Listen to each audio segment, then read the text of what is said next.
እሺ ቲክታክ በሰቦች አይመለፈየ እንግዲህ ሰሞኑን ቪዲዮ እንግዲህ አቆጣሪያ ባይ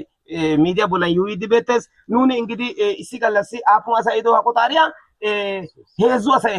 አሳይ ሄዙ ቆጣሪያ ሄዳ ያትሪ 100 ሜጋዋቲያ 225 ብር ሸሚዳ ሀቂ ኦይዱ አገና ጋኪስ ግን ውሪበና ውሪዮደ ኢንተዮ ኢሲቦል ቪዲዮ ወጥቲ በሰና ካርደ ውሪዮደ ማብራት ለይሽን ከእቂያገስ በጣም ወቅታዊ ነው ብልጽግና አበለጸገ የሚባለው ይሄ ነው ስለዚህ አንድ በዚህ አጋጣሚ ግን ኑ ገለታ ነው ቆዮ elፋ ገለታ ነው ቆየተስ ጦሳ እንጆ ኑ ዋያ ፈቀቀነሲስ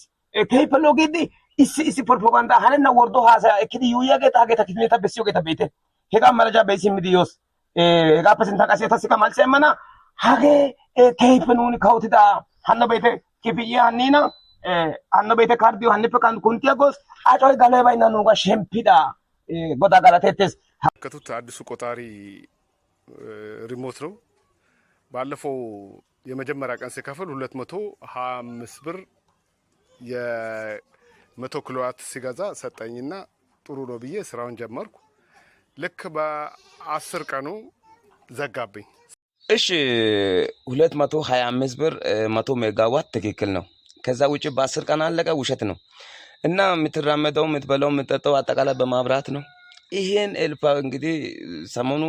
ይሄን ቴክኖሎጂ ስላመጣ ራሱ ከልብ እናመሰግናለን ለምን ብዙ እንግልት ነው የተቋረጠው ከልብ እናመሰግናለን የኡነት ብልጽግና በለጸገን ታንክ ልንናችሁ እንወዳለን ለዚህ ሰውዬ ደግሞ ሼር ኮፒ ሊንክ አድርጋችሁ አድርሱ ለምን ሐሰት መረጃ ፕሮፓጋንዳ ስለሆነ ነው ከልብ ወዳችኋለሁ